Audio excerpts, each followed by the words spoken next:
Hello, everybody. I made it back.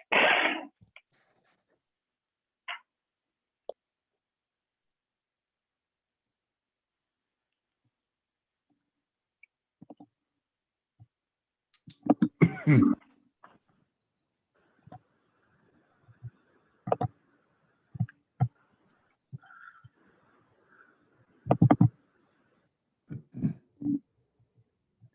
David, if before you ask for the revision of the sequence of the agenda, if you could ask Jess B to take the roll.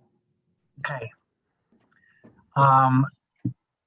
So it's 1:30. We'll call the meeting to order, and if we could take the roll of members of the board and establish a quorum.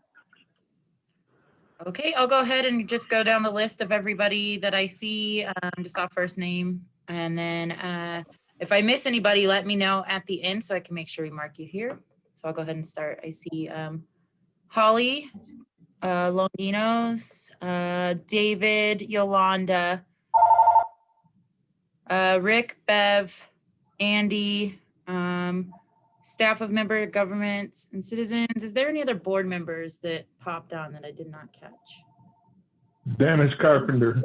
Dennis, gotcha. So that gives us one, Okay. two, John Graham. Director Graham, thank you. All right, so we have 1, 2, 3, 4, 5, 6 board members present. Is that what you got, Rick? Did we have Jane Newberry on? Did I see her? Ah, yes, that makes 7. Perfect. So we're missing Wayne and Carrie. Is that right?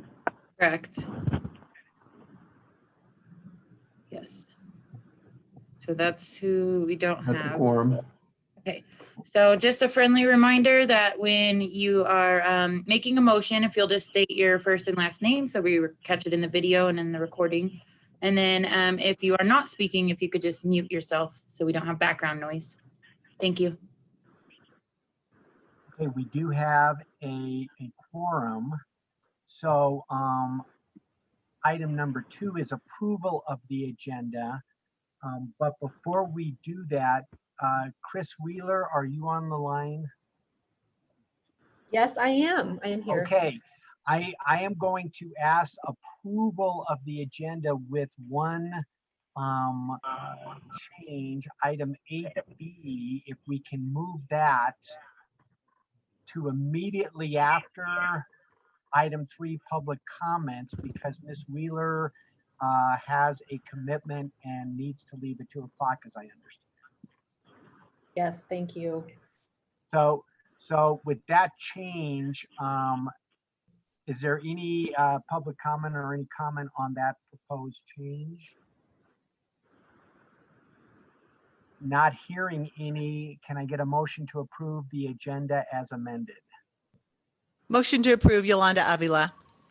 A second? John Graham. All right, all in favor, please signify by saying aye. Aye. Aye. Opposed? Aye. Is there any opposition? Hearing none, the agenda is approved with the proposed modification. Item 3, public comment period for items not on the agenda. Do we have any persons who wish to make a public comment at this point? Hearing none, I close public comment. Then let's go ahead and take item 8B, maintenance of effort reports, specifically Colorado Springs maintenance of effort report, I think is the issue. And Reb, I understand you have a comment to make on this. Yes, this recommendation came to you from the CAC as a whole, and I was the only dissenting vote. Personally, it's because in their thing, they changed the total from about $205,000, but I thought all of it was included in the notes. And all of those notes amount to far more than $205,000. They include approximately 13 sweepers, new staff was going to go under general fund. And I'm kind of curious as how you separate basically sanitary or stormwater from PPRTA. I understand we take care of storm sewers underneath the roads, okay? but the rest of it, you don't sweep storm sewers. Or I'm not aware of any big storm sewer to put a street sweeper through. Chris, do you want to respond? Sure. Historically, when we did have drainage operations under the general fund, we had removed that from the calculation of maintenance of effort. And so that function had transferred to the stormwater enterprise when that was created in 2018. That has since come back to the general fund and is part of the operations and maintenance budget.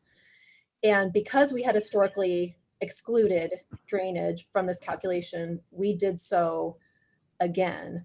The sweeping operations had also transferred to the stormwater enterprise, and along the same lines, felt it was more appropriate and efficient to have that back in the general fund. And so that is included in the calculation because street sweeping is typically a general fund function anyway. I'm not disagreeing with that, but I don't understand how the general funds are going down $200,000 and yet you're putting it back into the general budget or general fund. Where are you seeing that the general fund is going down? Yes, the original presentation to us before it was amended was $205,000 higher. It was like, and I've got a copy of it here someplace, but it was a different total. All right, it was like 300 amount greater or less. It either went up 205 or it went down 205. It's and the last number, page 2 of your presentation, is 6,098,378 or 378, and it was originally 6,303,278. I see. I'm with you now. So that difference, we had a revised memo. We had an error in that drainage line in 2021 under operations and maintenance. We had a different number in there. So we corrected that and subsequently sent it to Rick. But I think maybe that the first memo that had the incorrect number had been provided to the group prior to this correct one getting into the agenda. So what is in the agenda, and I didn't look closely at the agenda, but that should contain the correct number. So it's just an administrative correction. Okay, I hope you understand where my question came from. You weren't available, and when I say you, we were told it was going to be Sheree, and she wasn't available for us last week. Sure, yeah, I'm the city's budget manager, so I can speak to any of the questions that you may have. That's fine. I'm not questioning your authority. We didn't have that last week. Just to clarify, the CAC received both the first one and the second one, and they received them both prior to the meeting. The board only received the corrected version. Okay. Okay. Any other comments on the city's maintenance of effort report? And since we are in 8B, with regard to that, my understanding, Mr. Godfrey, is that other than Reb's concerns, CAC was in approval of the city's maintenance of effort reports. That is correct. After discussion and review of each of the member governments' maintenance of effort reports, the CAC recommends approval of those reports as modified by the city. Okay. Any other comments or concerns about any of the maintenance of effort reports? Hearing none, may I have a motion to approve the maintenance of effort reports? Commissioner Williams, so moved. Yolanda, second. All right. All in favor, please signify by saying aye. Aye. Aye. Any opposed? Hearing none, item 8B is approved. Then we will return to item 4, approval of the minutes from January 13, 2021. Anybody have any comments on the minutes contained in our packet? Hearing none, this Wayne, I move approval of the minutes. Thank you for jumping on me, Wayne. Anybody else or a second? Second, John Graham. All in favor, please say aye. Aye. Aye. Aye. Any opposed? Being none, that is approved. Item 5A, Citizen Advisory Committee Monthly Report. 5A is a certificate of appreciation for the CAC member Cheryl Everett, and I'm going to have to get onto the screen.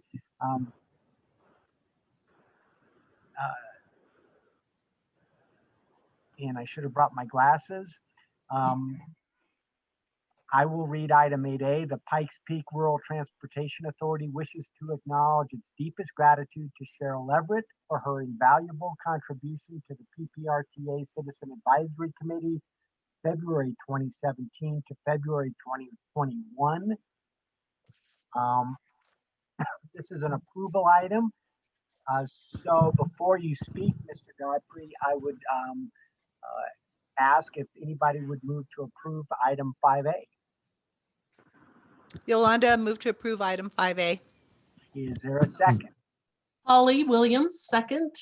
All in favor, please signify by saying aye. Aye. Aye. Any opposed? There being none, Miss Everett, I believe you are on. I hope you are on. And Mr. Godfrey, the floor is yours to talk about the contributions of Miss Everett. Thank you. And I know Cheryl's on. I've seen her pop up here. I'd just like to say on behalf of myself personally and for the CAC, Cheryl has been an invaluable member to our group. She is always very thorough in reviewing the work. She's knowledgeable. Her questions are to the point, and she is focused on clarity and making sure things are clear. And it's just been a pleasure working with her and having her part of our team. And regret having to say goodbye to her. But Cheryl, on behalf of myself and the CAC, thank you for what you've contributed, and wish you the very best going forward. Thank you, Jim. And Rep, Cheryl, this is Dave. I just want you to know that CAC is indispensable in what we do. And as part of CAC, you then are indispensable in what we do on the board. And I want to thank you for volunteering your time and your expertise to help us. Is there anything that you would like to say to the board, to Jim or Reb, to Rick at this point before I yield to the other board members to make any comments that they wish to make? Well, thank you for the opportunity to speak. I would like to say that Jim Godfrey has been a great leader of our group. He is conscientious in allowing voices of dissension as well as approval from all of the members, and urges us towards consensus. So I see that as a great sign of leadership, and thank you, Jim. And Reb, I don't know what we do without you. Both on HAC and on the CAC throughout the years. You continue to be the spur under the saddle, so to speak, and I certainly appreciate that. Thank you. Thank you, Cheryl. Do any of the other board members want to say anything? Yeah, I think Reb has his hand up. Okay, Reb, go ahead. I'm sorry. I'm trying to, my computer is not allowing it. Thank you, Jim. Go ahead, Reb. Yeah, I'd like to say thank you to Cheryl personally, because I use her as a barometer, and I do, perhaps rather than a spur, I think it's called a burr under the saddle, and I don't deny that I do it. So, but thank you for your steadying influence. And I yield to anybody else. Do any of the other board members wish to say anything to Ms. Everett? Oh, good. Well, Cheryl, this is Yolanda. Thank you so much. We really appreciate everyone on our board, especially you. It's all volunteer, right? It's all volunteer, and you give these many, many hours to help this board come to the right decision. So thank you so much.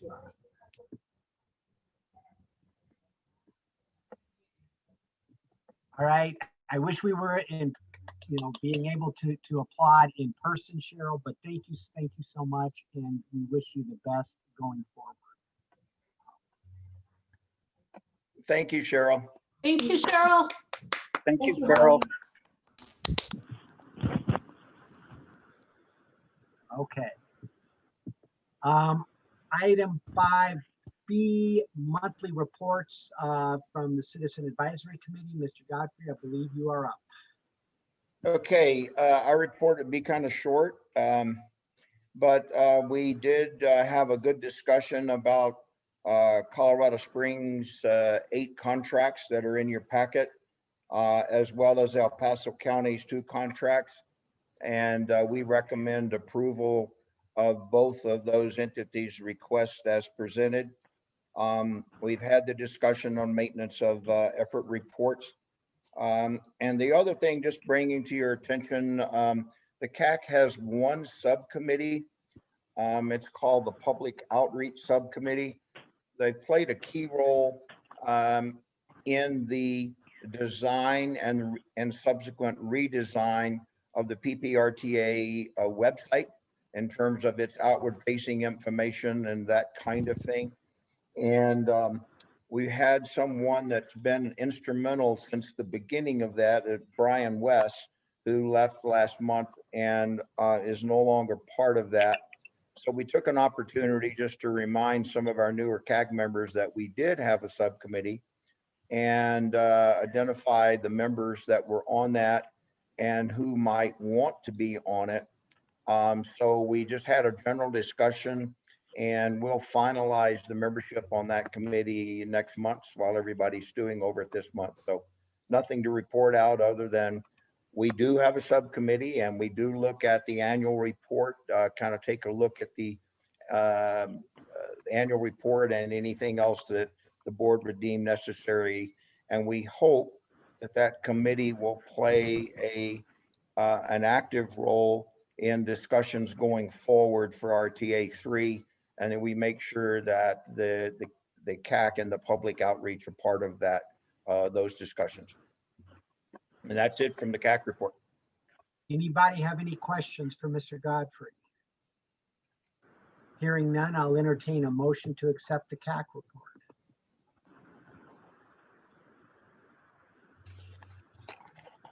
Holly Move to Williams, accept. so moved.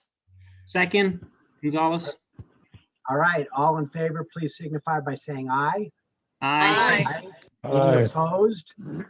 Item 5B is accepted. Item 6, monthly Have me worried financial there for a minute. reports.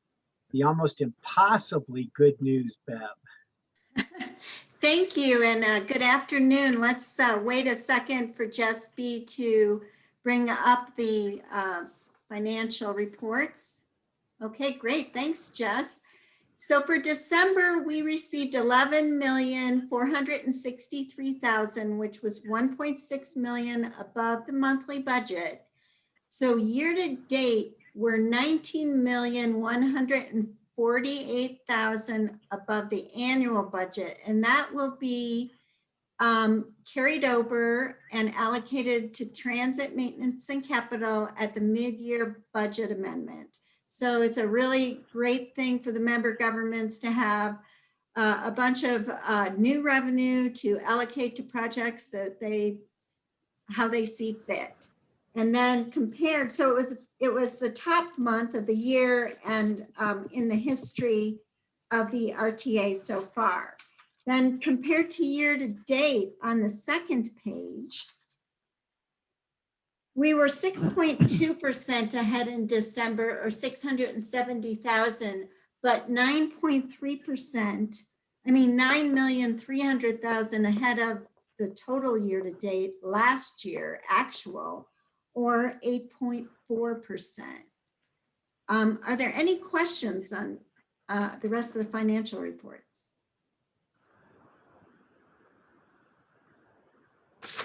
Thank you, Bev. How? But we'll deal with that later. That's extraordinarily good news. Thank you. Now, part of the thing you have to realize is that we had, the RTA had a lot of revenue that was from a prior year online sales. And how much we can't determine. But I wouldn't doubt that it was 5 to 6 million based on seeing, I could tell what the old receipts were. And not all of it was online sales, but quite a bit of it was. That's very good insight. Thank you. Thank you. Any other questions for Bev? All right, thanks much. We're moving to item 7A, City of Colorado Springs Capital Maintenance and Public Transportation Contracts. Mr. Chavez, are you available? Yes, good afternoon, board. Mike Chavez here. We've got a few contracts to go over real quick. The first item is a construction contract for Kiewit Construction for the airport over Spring Creek Bridge. We got a good bid on that. We did RFP, but they were also the low bid, so that was good. And there'll be, there's actually utility work going on out there now, but the actual bridge construction is slated to start in the fall after the rainy season is over. And we'll get done in I think March or April of 2022. The next item is a safety analysis of intersections throughout the city that traffic's going to be doing. That'll create a list of priority intersections that have recommendations for improvements. If there's any more detailed questions about that one, I'll need to probably let Todd answer if he's online, if there's any questions on that one. Apparently there's none. Okay. Next item was we have 5 concrete contracts for operations and maintenance, and those are basically to do concrete and roadway repairs. They're just on-call contracts that operations will utilize as they have availability of funds and work. And then the last item is for operations and maintenance. Also, it's a contract for $75,000 to TV and closed circuit TV of pipes under roadways that especially in the inspection process that they use to check the condition of the pipes under the roadways. So are there any questions on any of those? Mike, I've got a question. Did you clarify it? Because the original, what it described, said the Colorado Springs pipe system. It only refers to sanitary or stormwater pipe, right? Yes, I corrected the memo to show stormwater pipe under roadways. Okay, that's all. Any other questions for Mr. Chavez? Hearing none, may I have a motion to approve item 7A, the Colorado Springs Capital Maintenance and Public Transportation Contracts? I move to approve the item 7A. Holly Williams. Yolanda, second. All in favor, please signify by saying aye. Aye. Aye. Any opposed? Hearing no opposition, item 7A is approved. Item Thank you very much. 7B, pardon, you bet, Mike. Item 7B, Jennifer Irvin, are you there? I am. Good afternoon, Mr. Chair, Board of Directors. Good to see everybody. We have 2 items for your consideration today. The first one is a purchase order for our cover coat aggregate materials. These materials are used for our chip sealing program. And with approximately $400,000 that you will hopefully be approving today, we will be able to address about 33 centerline miles or 67 lane miles of our roadway and be able to improve those. Those lists of projects were approved at our Board of County Commissioners at their February 2nd meeting. Our highway crew division will be placing these materials. So again, this $400,000 is just for materials. Our second item is for our aggregate maintenance materials, and these are for about $8,000. We award several companies, as you can see on our summary memo, but the total maximum amount that we award is $80,000. We look to approving that $80,000 for several companies, because what we do is we look at the type of material that's needed for each project, the best price, and the closest proximity, so we're able to efficiently provide maintenance on those gravel roadways. So if you have any questions about either of those two contracts, happy to answer. Does anybody have any questions or comments on item 7B, El Paso County's capital maintenance and public transportation contracts? Hearing none, can I have a motion to approve? Move to approve. Gonzalez. Second, Graham. All in favor, please signify by saying aye. Aye. Aye. Any opposed? Hearing none, item 7B is approved. Thank Item you. 8A, City of Colorado Springs Transit Services monthly update. I believe I saw Mr. Blewett online. Is that correct? Yes, Craig Blewett here. Good afternoon, board members. I am Craig Blewett, Transit Services Manager with the City of Colorado Springs. Our report is in your packet. In terms of ridership, between our local bus route system, fixed route system, and ADA paratransit system, the ridership has been pretty consistent for the last several months. On our fixed route system, we're down about 50% due to the pandemic. On ADA paratransit, we're down a little bit more than that, about 56% compared to the same month of December of the year before. Our taxi choice option is still suspended. In the van pool program, still most people are still telecommuting rather than driving to Denver. So our van pool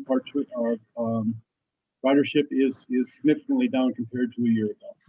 I'd like to just a couple other things pretty quickly. So our North Nevada Avenue Transit Connectivity Study, that study is now complete, and that work has now been forwarded to the City of Colorado Springs Connect COS, which is our citywide transportation plan effort.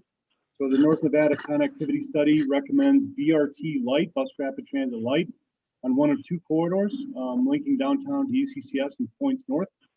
So those two corridors are either Nevada Avenue or Weber Street, and those two alignments will now be considered by the Connect COS process. A couple of quick things pertaining to federal and state COVID requirements that are placed on us. At the state level, all transit agencies in Colorado are required by CDOT to follow to the letter guidance from the Colorado Department of Health and Environment. And that requires us to put a hard limit on the number of passengers on a bus. And once that limit's reached, no more riders can board the bus. The limit is the length of the bus divided by 2. So most of our buses are 35 feet long, so that's a limit of 17 passengers on a bus at one time. Our total, so looking at last week, the impact has been our total ridership last week was about 34,500, 34,600. And we had a total of 133 people who were denied rides. And that's 133 more denials than we would like, but it does represent a fairly small percentage of overall ridership. We've put word out on this requirement, and we also post on our website which routes have been most impacted, so people are aware and can make adjustments as needed. At the federal level, there's, with the new president administration coming in, there's a new face mask mandate. It's a requirement that we in Colorado already have had in place, except for the fact that the federal requirement goes down to, says that people of the age of 2 or older are required to wear a mask. We were at the state level was 11 years old or older. So that does go down to more people requiring to be wearing a mask. We did put masks on every bus in preparation for that. So if anybody was caught unaware or surprised by that new requirement, we did have masks to give to people in that age group so that they could meet the requirement. And last but not least, we are starting our public process here in next week or couple weeks for our spring service change. And that includes the new Amazon airport bus route that we've talked about before, and also some changes to the Manitou shuttles requested by the city of Manitou Springs. So we have our public process to get comments on those, and they would go into place as early as late April for the Manitou changes, and then the Amazon airport route is scheduled to begin when the Amazon facility opens in mid-June. And that's all I have. I'd be happy to answer any questions you may have. Does anybody have any further questions or comments for Mr. Blewett? This is Yolanda. I kind of do. So we're down 50% in ridership. And if everything was equal on all fixed rides, we wouldn't go over and above to have to deny 134 people rides. So is there a possibility, is it in certain routes that that's happening? And if so, could we add another bus so that we don't have to deny people rides? And how do we deny rides? Do we stop and say, sorry, you can't get on? Or do you just not stop at that bus stop? We, once we're full, the bus head sign, the sign on the front of the bus will say bus at capacity. So riders are aware of why that bus is passing. The about 2/3 of the riders left behind are on Route 33, which is the Manitou Incline Shuttle. Thankfully, those buses come every 20 minutes. So if someone's denied a ride, they don't have to wait too long. And most of the other routes are also 15-minute bus routes. So fortunately, folks aren't having to wait too long to board the next bus. Just 30 minutes waiting for a bus stop in this weather, it's a long, long, long time. But, and two, also, I'm wondering if there's audio, because of a blind person like me, because I get it, I've gotten really adept in getting the difference between a bus, a truck, and the like. So a blind person hears that bus go by and thinking, what's going on? And and that person is not able to read that. So how are we communicating that? Well, that's a good question. I'll bring that up with my operations folks. You know, in terms of the overall policy, we've kind of saturated our social media announcements with that. So hopefully everyone's catching word of that. But you're right, in terms of a bus coming by and not serving someone, if it's you know, I would believe that if it's obviously someone who's visually impaired, we would stop and let them know. But many times we don't know that for a fact. So I'll go over that with my operations folks. I have not heard any complaints about it. And actually the process has actually gone pretty well. Well, I'm just asking that we could be as creative as possible and make sure that we're not denying rides to as many people as possible. You bet. And it hurts every time we have to, believe me, I've spent my entire career encouraging people to ride the bus. It's really hard to, you know, turn folks away. So great points, and I'll pass it on to my ops folks.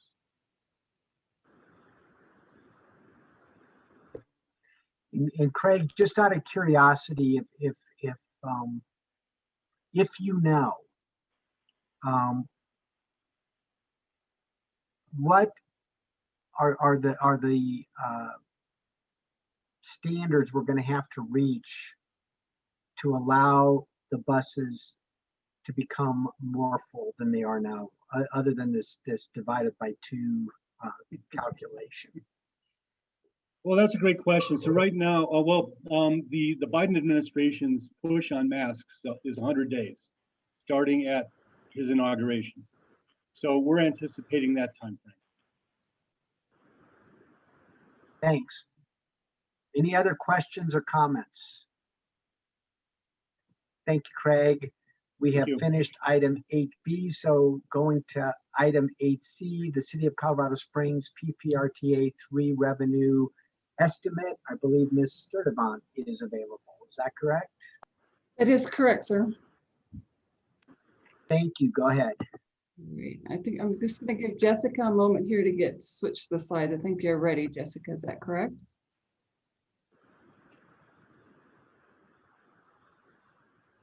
Slides are up. Okay, perfect. Thank you. So thank you, board members and staff, for the opportunity to present the budget revenue projections for the PPRTA reauthorization. My name is Gail Sturdivant. I'm the city engineer and deputy public works director for the city of Colorado Springs. Next slide, please. You did get it. Okay, I'm sorry. It's just slightly delayed here. I apologize for that. City and county staff have been preparing staff recommendations on the 16 topics of discussion and preparation for the PPRTA reauthorization from 2025 to 2034. As we near completion of this effort, we intend to collaborate with other member governments to obtain their concurrence before coming back to the board.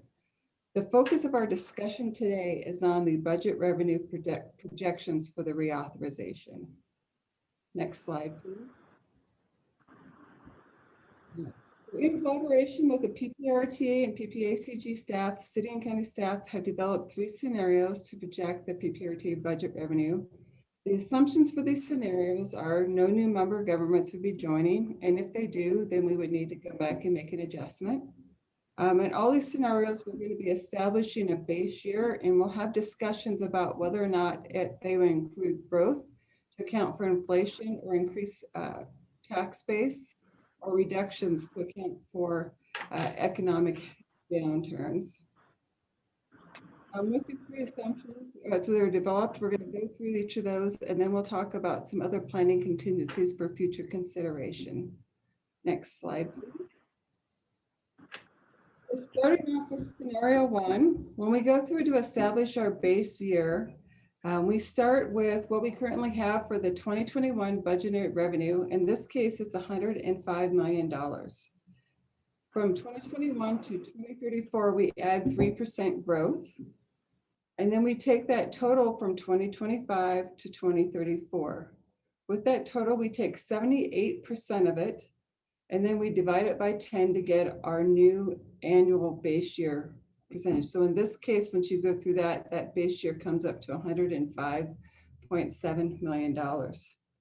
So then with scenario 1, you take and you have 0% growth per year from that. So that 105.7 would be consistent from a yearly basis for planning purposes from 2025 to 2034.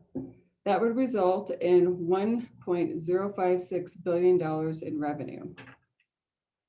Next slide, please.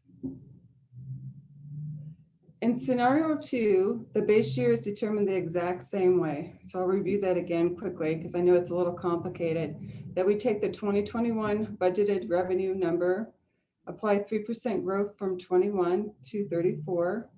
Then we take that 10-year authorization total, so from 25 to 34, and take 78% of that total and then divide it by 10. So again, that same base year, we start off with $105.7 million.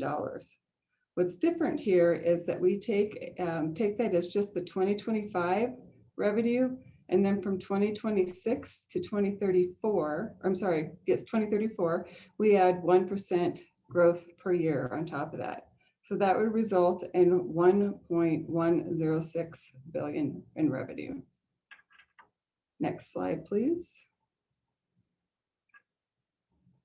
In scenario 3, the base year is different. So instead of doing some manipulation to adjust the base year, we actually start off with the 2021 budgeted year, and we're not applying growth or reductions for that. So just straight across, and then we're taking and applying 1% from 2021 to 2034. We then take the total of the 10 years of the authorization, so from 2025 to 2034.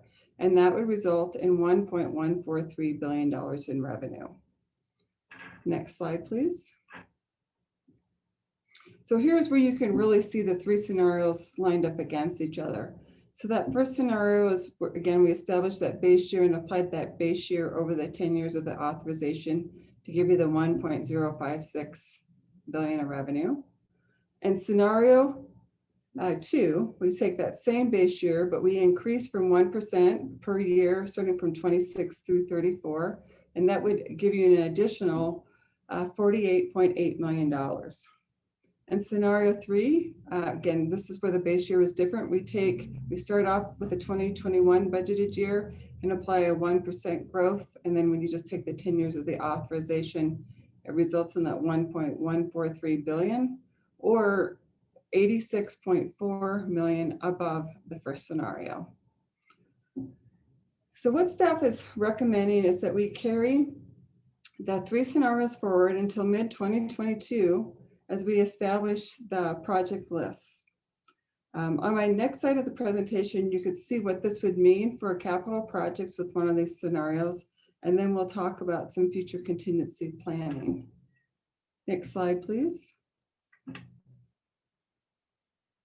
So if you were to take scenario 2 in this case and applied it using the current census data, you can see from a planned allocation of funds for projects, pointing out this does not necessarily represent the actual funding that'd be distributed. It's really what we would use for evaluation for A-list projects. So in this particular case, we had the roughly 1.1 billion total revenue that would be projected for the RTA authorization.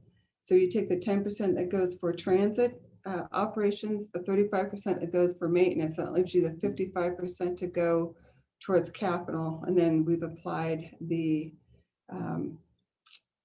basically what was the old census data. It's based on 2010 census data today. We would have the opportunity to update that with 2020 census data from a planning purpose standpoint.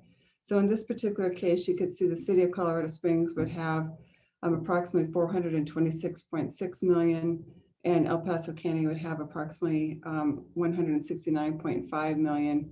And there'd be other slices of the pie to our other member governments for planning purposes for our capital projects. Next slide, please.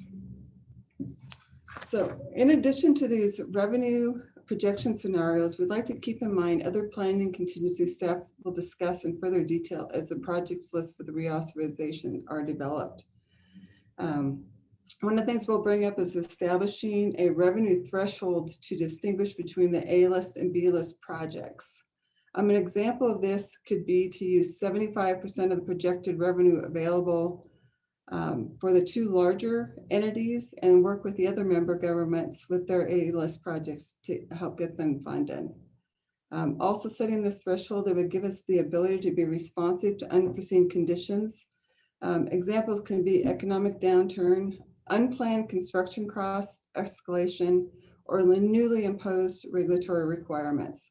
One that comes to mind that we're monitoring very closely is PFAS mitigation measures that we anticipate coming into play in more force than we're seeing today. It also gives us an opportunity to have a second look at the B list in the future. So here we are 14 years out from the from what would be the end of the reauthorization. And when we go to the ballot, it'd be really 10 years or 12 years out. And this would give us an opportunity starting about midway to 3/4 of the way through the upcoming authorization to really go back and take a look at the B list and see what makes sense to bring forward, start prioritizing and advancing as a project to deliver under PPRTA. It also gives us some flexibility to leverage RTA funds for some other funding sources. For example, if it's grants for projects that we could get that are either A-list or B-list projects. Next slide, please. So in closing, we recommend carrying the 3 scenarios forward until mid-2022.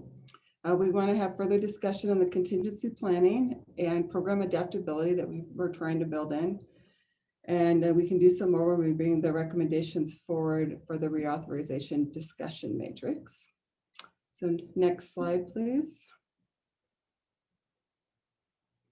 So I'd like to thank you for your time and hearing me through. I'm sure there's going to be a lot of further discussion, but I'd like to open the floor now. Yeah, I see that Councilman Williams wants to have a question, but before he gets there, Gail, I'd encourage you to stay on till the end of the meeting so that we can fill you in on some other stuff and give you, as Paul Harvey says, the rest of the story.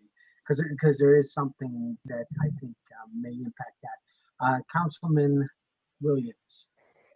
Yeah, a question as you're looking at these different scenarios. Do you have, I mean, we started this at the neighborhood of 60 to 70 million. We're up to 105 budgeted. The actual revenue, I think, was 111 or something like that in the midst of a pandemic. So I'm curious about two things, one for Gail and one probably for Beverly. What's the theory behind the 78% reduction of that, particularly when you're talking about 4 years from now? And then Beverly, can we get the data for, and if it's been sent, I apologize for not noticing it, for what the revenue has been each year? I'll go first. Absolutely. I can send out a chart with a graph of the data from the beginning of the RTA, and then you'll be able to see when it dips down when we had the 1 year with the banking downturn, what was it? Well, it had to do with the banks, and that was a really bad year for us, and it went down quite a bit and then came right back up. Well, no, it took a couple of years to come back up. The data will speak for itself, but this year, since we did, Wayne, get 121 million, it's a lot more than last year at 112 million.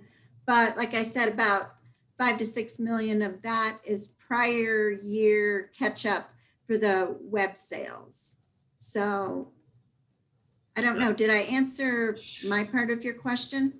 Yeah, you did, and I appreciate, yeah, if we can get that information out. And so, yeah, I did misspeak. And so we're talking 121 million.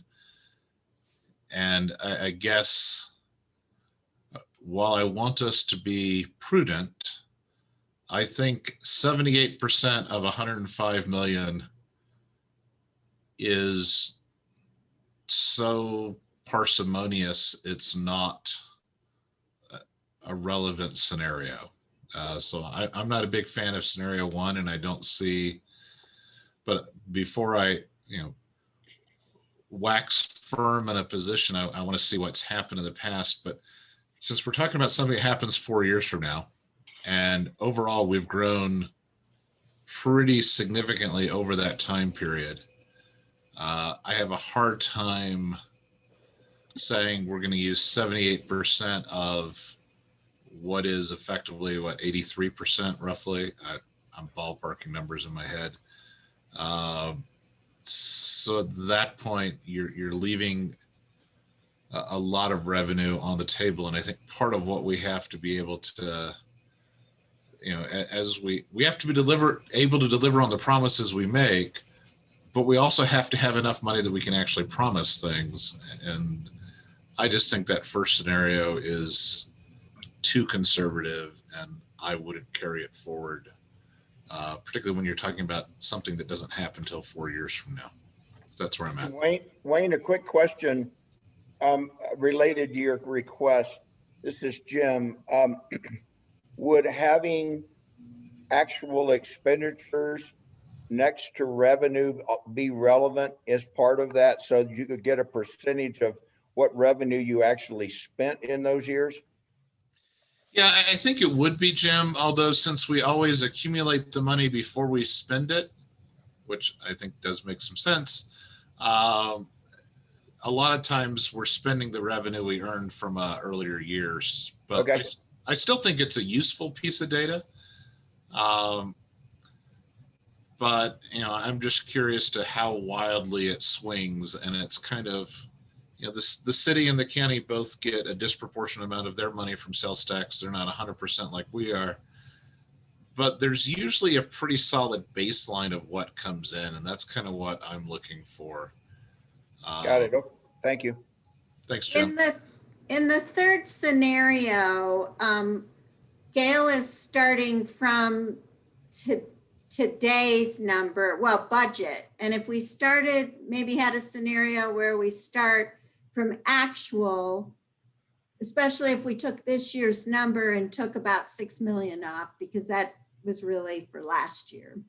And then go from there, that would help. It would be less conservative. It might help. I'd like to see us at least have something that does something along what Beverly was describing. And so take the actual revenues of this year, take off or of 2020 rather, take off the amount that wasn't actually from it. And then grow that and see what that looks like. Okay, we can do that. Thank you. Would you like me to answer the other half of your question? Sure. Thanks, Gail. No problem. So I think I've got it captured. So two things I want to make sure that you understood, and I understand that you still feel scenario one is conservative, but I do want to point out that I was not proposing taking 78% of the budget from this year. We actually would apply to 3% growth. Ultimately, in the end, that really changes what would be from 105 million in today's dollars to 105.7 million dollars in 2025. So I just wanted to provide that one point of clarification. But I think I really want to narrow it in. What I heard as your second or the initial question is, what is the theory behind the reductions? And I have some very specific data that was used to drive the methodology behind those reductions. And we went and looked at several different components. So I'll try to break them down. But looking at the overall revenue cycles and where we are, that and I think, Beverly, you would agree that we would be anticipating an economic downturn at some point where we're going to have some adjustments because interest rates are as low as they could possibly get. There's just some indicators that it could be happening. So we went back and we looked at when we were at our most modern recession, so really between 2008 and 2012, we looked at the growth or the consumer price index through that period. And during that time, it was about 1.2 to 1.3 during that 12-month period. So that really kind of showed really minimal growth through that area. The other thing we were really looking at is what happens when you do have a strong economy, which we're very fortunate to have, particularly in the construction industry. What happens to some of your supply and demand, particularly on some of your products? So I always like to, for transportation, focus in on concrete and asphalt and other types of work. It may pick up some of the other high ticket price items and see what happens and really look at them from a commodity standpoint and see how those are going to impact your construction prices. I'll give you an example of a recent experience I've had in the concrete industry in the last 3 years, where there was challenges of being able to produce enough aggregate to make concrete, and the concrete demand kept going up. So we saw over 2 years a 50% increase in the price of concrete. And this was, I'm giving you an experience from my previous position, but I've seen that happen in Colorado Springs as well. When I was part of the Southern Delivery System program, we really benefited from that economic downturn. That was the big show in town starting in 2010, 11, 12. It really helped out the economy there. But when we got to the end of that program, 15, 16, we were having a really hard time getting some of the commodities contracted to do this competitive pricing. And so it really drove up our overall prices. So some of that adjustment is just for those types of big ticket dollar items that could have a huge fluctuation in pricing depending on where we are in just a supply and demand scenario. And then the third one, I know with the current RTA authorization, we saw a lot of regulatory changes that had some impact on our projects.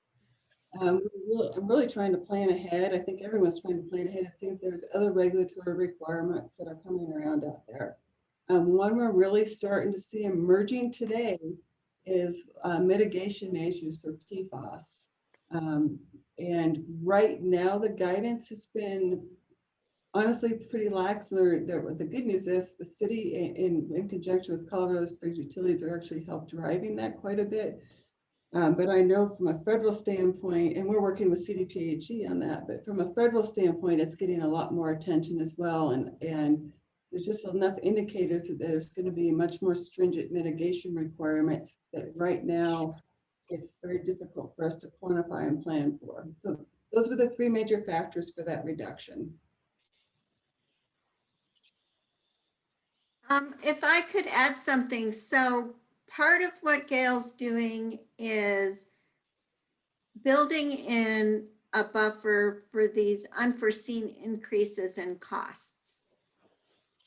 And we can approach this two different ways. We can be a little more aggressive on the revenue side if we are also more conservative and increase the cost estimates for unforeseen things. And I don't know how to do that, but there may be an approach there. So in the past, the RTA used to do kind of a flat revenue figure for planning for the A-list, but they also didn't increase their costs estimates from what they thought they were at the time, that's been problematic.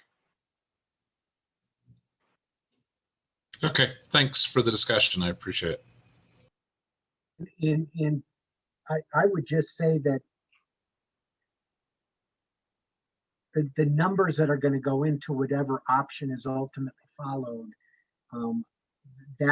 that can be massaged and discussed as we move forward. I really appreciate, Gail, this general approach. I think it makes a heck of a lot more sense than just writing on the back of a napkin what we hope to get done and what we hope to get enough money to get done. This is a much more intelligent, forward-looking way. So I appreciate starting the process at this point. And I think it's going to result in a better product in the long run. Though I do agree with Wayne that we have to work out what the numbers look like. So, and again, just a reminder, please stay on the line. Anybody else have any questions, comments?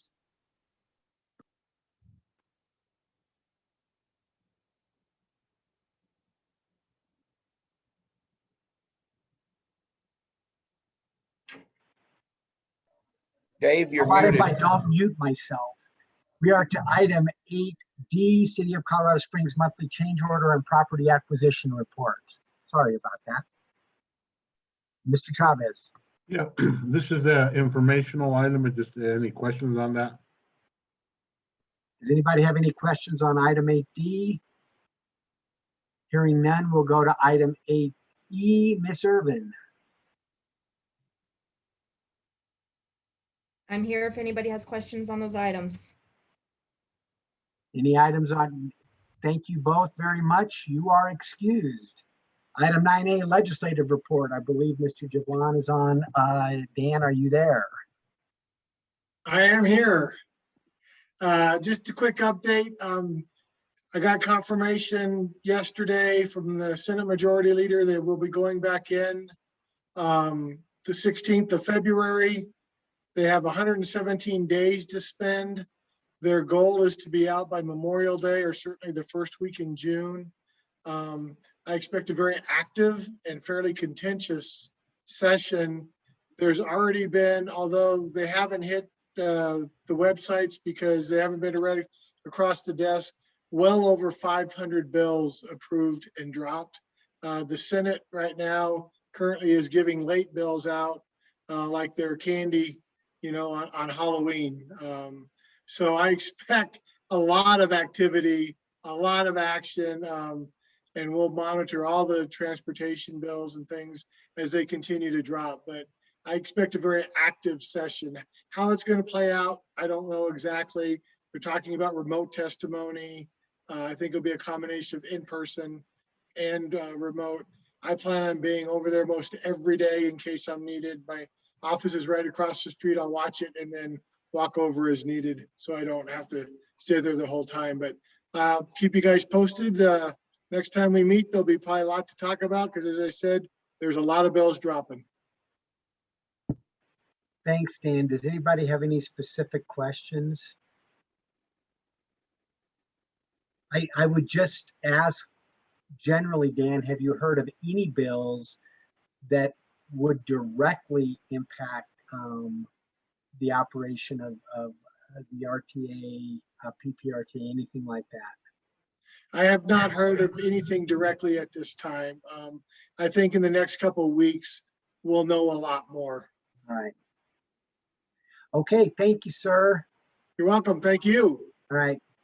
We're now to item 10, PPRTA member announcements, and I'm going to take the start here because during the pseudo lunch meeting we had beforehand, we talked about, and Gail, this is where you're, what you need to know, is CalHan has expressed interest in joining the PPRTA, and Ms. Ivy has prepared a document that essentially details what that looks like. We can certainly share it with the broader board, and I don't have any problem with that. What we suggested, and certainly can circulate this for comment, is that she send that document out to CalHan and to the legal representatives of the 5 member governments that are currently constitute the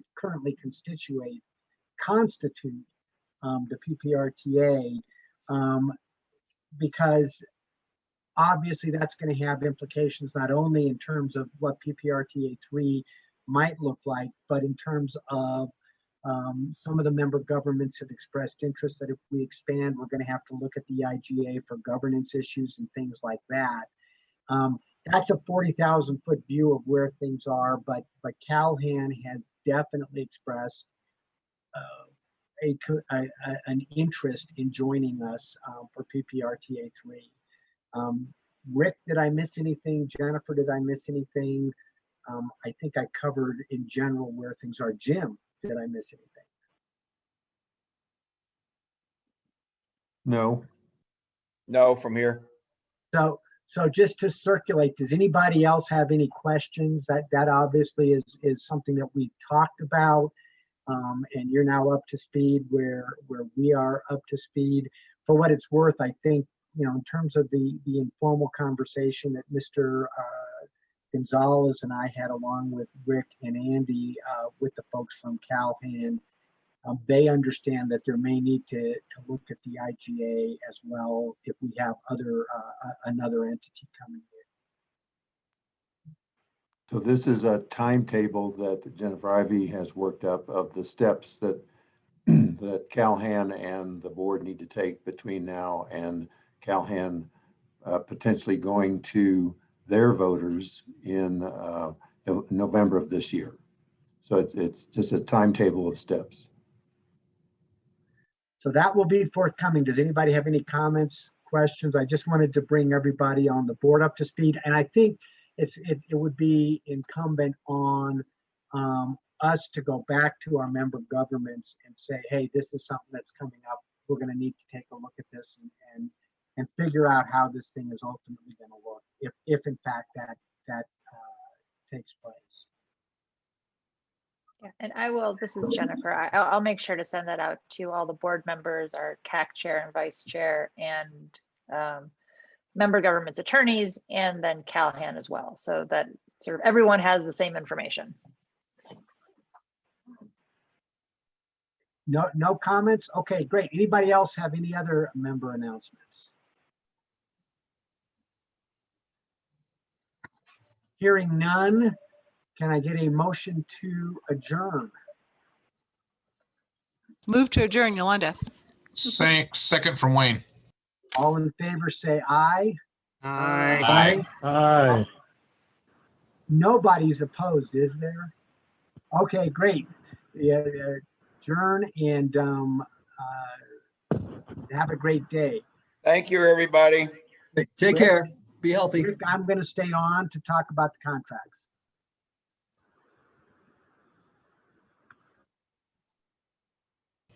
What contract, David? It's the end of the meeting contracts. Oh, okay. Okay, cool. Okay. Thanks. See ya. You bet.